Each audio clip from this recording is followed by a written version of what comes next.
नमस्कार प्यारे विद्यार्थियों, भूगोल की ऑनलाइन क्लास में आपका स्वागत है।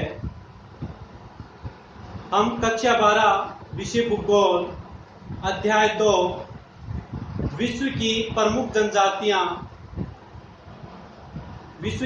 जनजातियों की चर्चा कर रहे थे। इस अध्याय में हमने जनजाति किसे कहते हैं, उनका निवास क्षेत्र व उनकी अर्थव्यवस्था या उनकी आजीविका तथा विश्व की प्रमुख जनजातियों का निवास क्षेत्र पढ़ लिया था।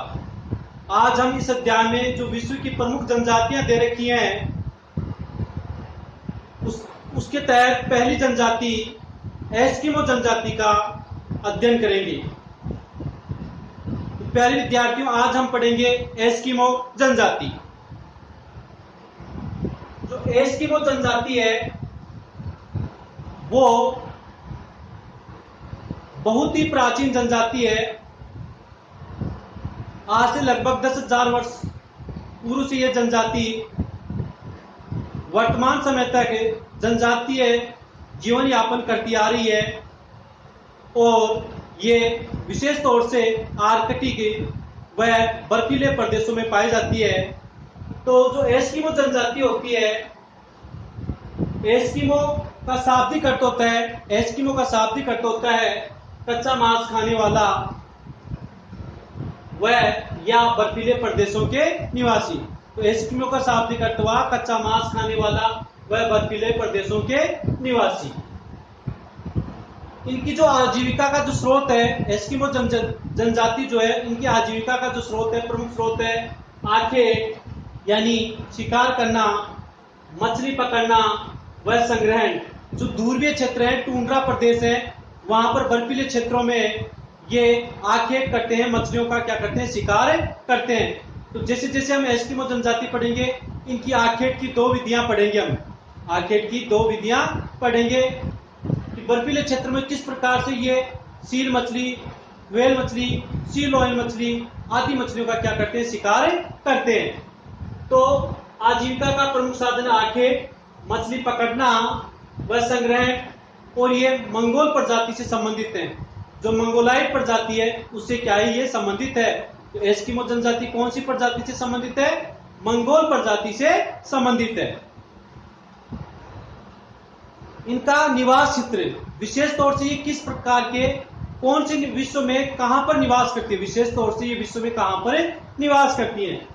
तो अलास्का से लेकर जो संयुक्त राज्य अमेरिका का अलास्का वाला क्षेत्र है, बर्फीला क्षेत्र है, उस अलास्का से लेकर बेरिंग जल संधि, अलास्का से लेकर बेरिंग जल संधि, जो बेरिंग जल संधि आपके उत्तरी अमेरिका और एशिया महाद्वीप दोनों को जोड़ती है, वो जो बेरिंग जल संधि है, वहां तक इनका क्या पाया जाता है, विस्तार पाया जाता है। इसे जो अलास्का से लेकर जो बेरिंग जल संधि तक इनका विस्तार पाया जाता है, उसमें भी इसके प्रमुख क्षेत्र हैं। मुख्य क्षेत्र है अलास्का, संयुक्त राज्य अमेरिका वाला अलास्का क्षेत्र, कनाडा का उत्तरी भाग, ग्रीनलैंड व उत्तरी साइबेरिया क्षेत्र, रूस वाला उत्तरी जो साइबेरिया क्षेत्र है, यहां पर मुख्य रूप से ये क्या करती है, ये जनजाति निवास करती है। इस जनजाति को अलग अलग क्षेत्रों में अलग अलग नाम से जाना जाता है, जैसे कि उत्तरी कनाडा व ग्रीनलैंड में एस्किमो के नाम से, उत्तरी कनाडा व ग्रीनलैंड में एस्किमो के नाम से, स्कैंडिनेविया में लेप्स, उत्तरी साइबेरिया में सेमोएट्स, याकूब, चक्ची व तुंग नाम से जाना जाता है। तो विश्व के अलग अलग क्षेत्रों में जनजाति को अलग अलग नामों से भी जाना जाता है, जैसे उत्तरी कनाडा व ग्रीनलैंड में एस्किमो, स्कैंडिनेविया में लेप्स, उत्तरी साइबेरिया में सेमोएट्स, याकूत, चक्ची व तुंग नाम से जाना जाता है। इसके बाद में ये किस प्रकार की जलवायु परिस्थितियों में निवास करते हैं, ये जिस क्षेत्र में रहते हैं वहां की जलवायु परिस्थितियां कैसी हैं, उसका अध्ययन करेंगे। तो आइए इनकी जलवायु परिस्थितियां देखते हैं हम। एस्किमो जनजाति कठोर जलवायु प्रदेश में निवास करती है। एस्किमो जनजाति कठोर जलवायु प्रदेश में निवास करती है। जहां पर ये निवास करती है वहां की जलवायु दशाएं बहुत ही क्या होती है, कठोर होती हैं। वार्षिक औसत तापमान वहां का 0 डिग्री सेल्सियस बना रहता है। यदि वार्षिक एवरेज औसत तापमान की हम वहां पर बात करें तो यहाँ का औसत या एवरेज तापमान होता है 0 डिग्री सेल्सियस। इसका मतलब शीत ऋतु लंबी होती है, सर्दी बहुत अधिक पड़ती है।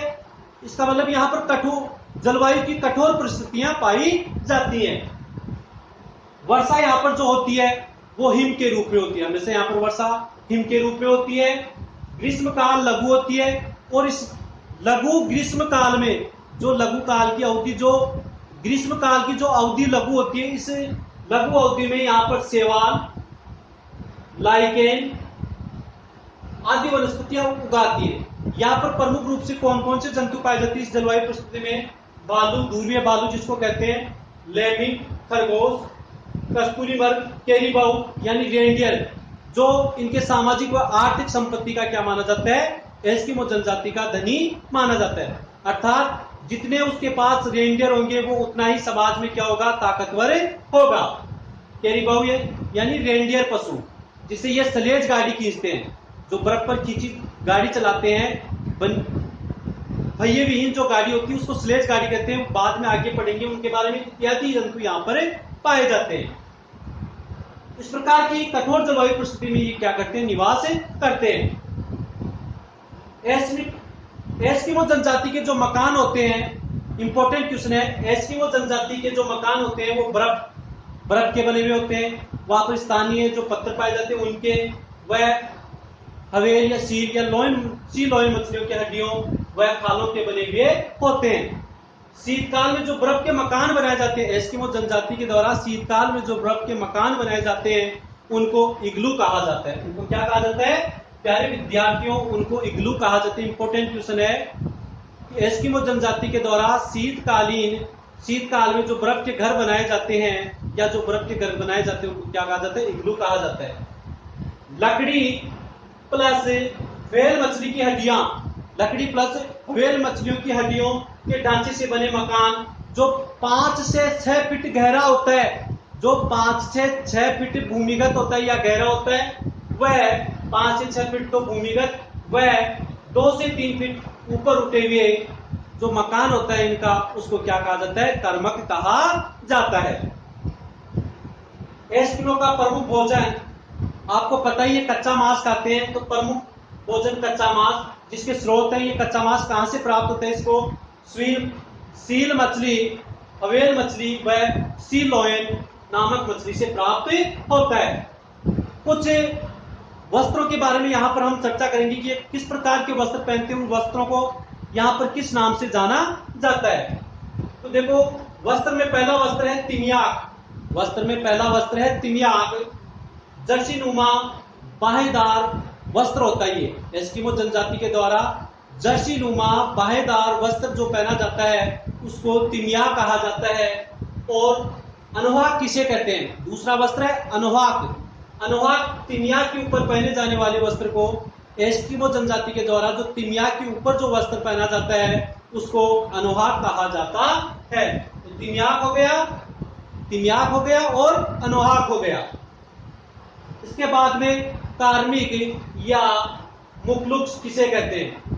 देखो, एस्किमो जनजाति के द्वारा सील की खाल से बने जूते जो होते हैं उसको कार्मिक या मुखलुक्स कहा जाता है। जो सील मछली का इनके जीवन में सर्वाधिक महत्व, आगे पढ़ेंगे कि सील जो मछली होती है उसका एस्किमो जनजाति में क्या विशेष महत्व है। तो सील मछली की जो खाल से बने हुए जूते होते हैं उनको कार्मिक या मुखलुक्स कहा जाता है।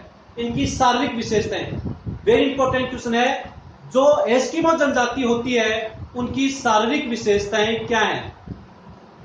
शारीरिक विशेषताएं देखो, चेहरा इनका क्या होता है? सपाट होता है। चेहरा क्या होता है? उभरा हुआ न होकर सपाट होता है। चेहरा सपाट व चौड़ा। त्वचा का रंग पीलापन लिए भूरा। त्वचा का जो रंग होता है वो पीलापन लिए हुए भूरा होता है। मतलब ये ठंडे प्रदेशों में रहते हैं तो वहां पर इनका त्वचा का रंग पीलापन लिए हुए भूरा होता है। बाल भद्दे होते हैं, बड़े बड़े होते हैं, और भद्दे होते हैं, काले होते हैं। बाल भद्दे व काले होते हैं। तथा कद मंजला यानी छोटा, मीडियम साइज का होता है। नाक इनकी क्या होती है? चपटी होती है, क्योंकि चेहरा क्या पढ़ा हमने? सपाट व चौड़ा होता है, तो नाक भी क्या होती है? इनकी चपटी होती है। आंखें गहरी, कथई व तिरछी होती हैं। इनका जबड़ा भारी, जबड़ा भारी क्यों होता है? क्योंकि ये कच्चा मांस खाते हैं, इसके लिए इनका जबड़ा भारी, मुंह है चौड़ा तथा दांत सफेद व मजबूत होते हैं। कच्चा मांस खाने के कारण दांत सफेद व मजबूत होते हैं और जबड़ा भी क्या होता है? भारी, मुंह है चौड़ा होता है। शरीर हष्ट पुष्ट व पुट्ठे, पीछे का जो भाग होता है या पुट्ठे जो होते हैं वो क्या होते हैं? इनके मांसल होते हैं, ताकतवर होते हैं। एस्किमो जनजाति का एक स्वभाव है कि इनका स्वभाव सरल व हंसमुख प्रकृति के लोग होते हैं तथा ये निडर व साहसी होते हैं। निडर व साहसी क्यों होते हैं? क्योंकि ये कठोर जलवायु परिस्थितियों में रहते हैं, वहां पर बर्फीले तूफान आते रहते हैं तथा जानवरों का ये शिकार करते हैं, इसलिए क्या हो जाते हैं? साहसी हो जाते हैं। धन्यवाद।